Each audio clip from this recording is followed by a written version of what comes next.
கோலி talk Kollywood news. கீர்த்தி சுரேஷுக்கு போட்டியாகும் கேரளத்து நடிகை. கேரளாவில இருந்து கோலிவுட்டுக்கு இறக்குமதியாகும் 1-2 நடிகைகள் தான் சோட போவாங்க.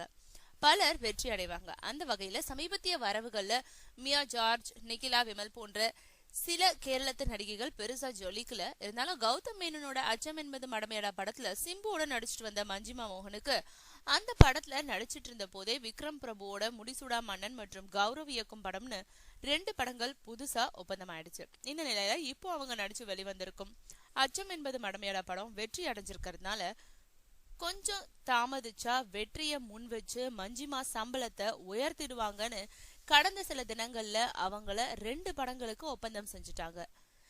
கதை சொல்லிட்டு அவங்களோட பதிலுக்காக காத்திருக்காங்க சில பேர். முக்கியமா கீர்த்தி சுரேஷோட கால் ஷீட்டுக்காக காத்திருந்த ஒரு படமும் இப்போ மஞ்சிமா மோகன் பக்கம் திரும்பி இருக்கு. இதனால மின்னல் வேகத்துல வலது நிற்கும் கேரளத்து நடிகை கீர்த்தி சுரேஷ்க்கு பலத்த போட்டி நடிகையா மஞ்சிமா மோகன் தான் உருவெடுப்பாங்கன்னு கோலிவுட்ல பேசிக்கிறாங்க.